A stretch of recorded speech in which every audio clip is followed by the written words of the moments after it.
Ok, d'accord. Et comment s'est passée ton intégration au sein de l'école? Est-ce qu'il y a des associations comme ici Interact qui prennent les choses en main pour t'intégrer à la vie étudiante, faire des soirées, enfin, rencontrer du monde?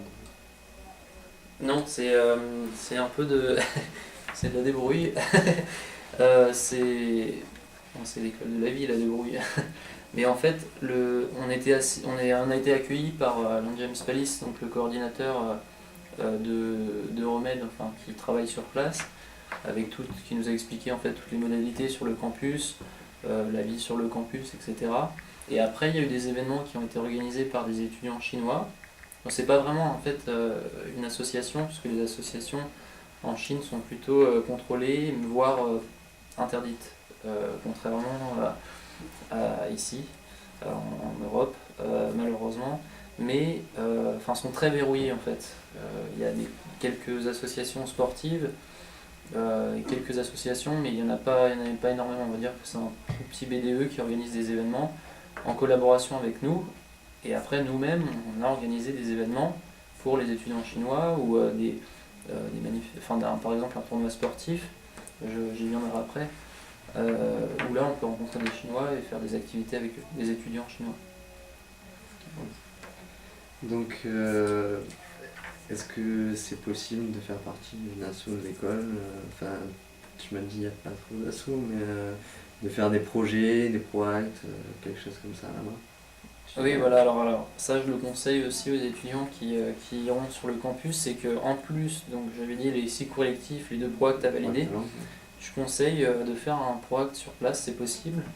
Alors moi-même j'ai monté une équipe de football qui est toujours là en activité. Donc on est parti de rien avec on l'a monté à 4 plus 3 autres étudiants chinois donc pour l'administratif, pour les traductions parce qu'on c'est assez difficile de lire le chinois. Et après pour tout ce qui était des partenariats, on s'est débrouillé, on a démarché des sponsors autour pour en fait pour l'achat de matériel, de ballons, louer les terrains. On a créé cette équipe, on a participé. Donc c'était une équipe où on coachait en fait les étudiants de l'université qui n'existaient pas auparavant, avec en faisant venir pardon, des étudiants chinois et français. Donc c'était une équipe mixte, 50-50, en français et chinois, et ce fut une expérience assez enrichissante et on se souviendrait assez longtemps je pense. Donc c'était bien sympa. Et là il y a un championnat qui continue en fait, donc l'équipe continue. Ça c'était un tournoi en fait en novembre. On avait fait des entraînements auparavant de façon régulière et voilà donc tout est possible finalement. Il faut juste prendre les devants et au final ça me fera un proact, je l'espère, là il y a la passation qui sera validée.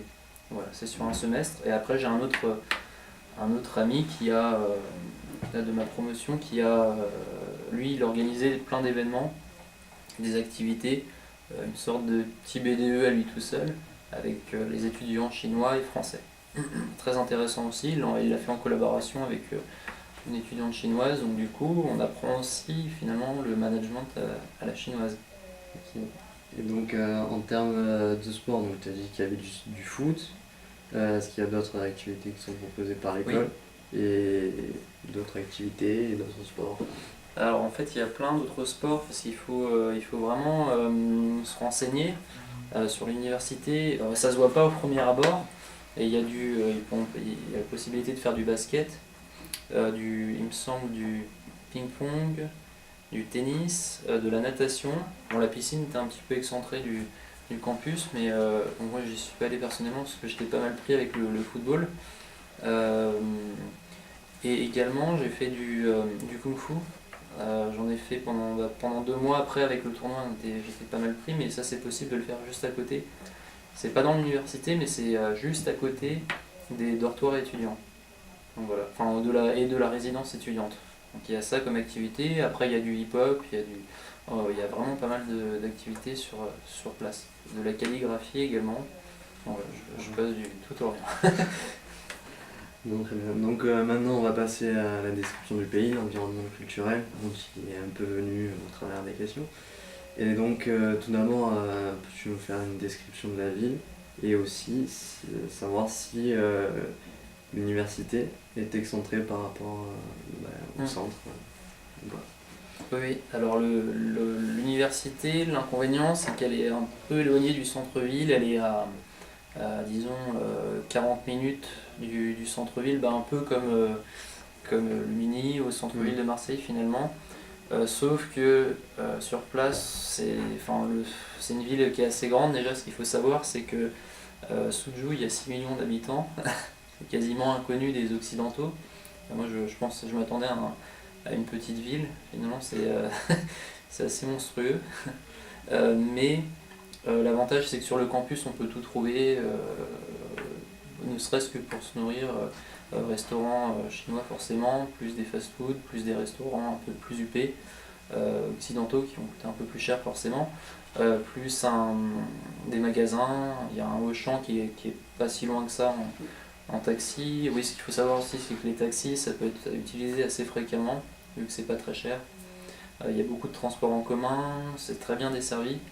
Une station de métro qui est un peu plus loin pour rejoindre le centre-ville. Et la gare c'est Suzhou Yanshu, qui est à 25 minutes de taxi qui peut rejoindre en fait Shanghai.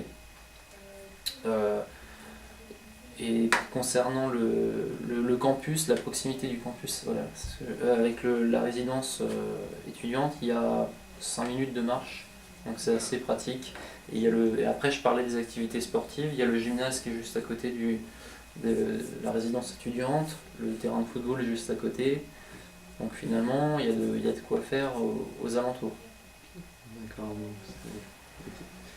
Et donc, tu as parlé des transports en commun, que c'était assez bien servi, tout ça, en termes de prix, qu'est-ce que ça donnerait? Alors en termes de prix, c'est très intéressant. Par exemple, un ticket de... Enfin, c'est même pas un ticket, si on met une piécette quand on prend le bus dans la machine, c'est 1 yuan, ce qui équivaut à environ 30, que je dise pas de bêtises, 20 centimes d'euros, je pense, pour un trajet de bus, pour faire par exemple 40 minutes de bus pour aller au centre-ville ou aller à la gare, ce qui est très peu. Après, par exemple, je parlais de cigarettes, ce qui n'est pas forcément bien, je l'avoue, mais c'est pour donner un ordre d'idée. Il y a des paquets qui peuvent coûter 5 yuan, pardon, ce qui fait même pas 1 euro, 80 centimes. Les taxis, c'est pareil. Je parle en fait des choses que les étudiants ont beaucoup utilisées ou consommées. Un taxi, ça peut coûter, en fait, l'avantage, le mieux, c'est de prendre le taxi à 3 ou 4, par exemple, en allant à Shanghai. Il y en a pour 20 yuan. Ça fait 5 yuan par personne environ, même pas 1 euro par personne. Donc en fait, pour se déplacer, la vie qui est peu chère. Donc voilà. Après, il y a donc, sans compter le logement, je dirais qu'il y en aurait pour environ entre 300 et 400 euros par mois. On s'en sort très bien. Très très bien. Voilà. En plus du logement. Donc c'est encore une fois, c'est approximatif. Donc ça, on reviendra un peu en détail. Oui, pas de problème. Catégorie prix. Donc, est-ce que tu as eu des difficultés par rapport à la langue dans la ville? Est-ce que les gens parlent tous anglais ou par rapport aux Chinois? Enfin, comment ça s'est passé, quoi? Alors voilà, quand on est alors à Shanghai, je parle de Shanghai parce que c'est à côté, c'est à 30 minutes de train. Les gens parlent beaucoup anglais parce que c'est une ville internationale. Mais en général, en Chine en général, y compris à Suzhou, ça parle pas beaucoup anglais. C'est plutôt du chinois assez rapide, on a du mal à comprendre. Il y a très peu de commerçants finalement qui parlent anglais. On a des facilités à parler anglais en fait avec des étudiants sur le campus parce qu'il y a beaucoup d'universités autour. Forcément, il y a des étudiants qui ont appris l'anglais.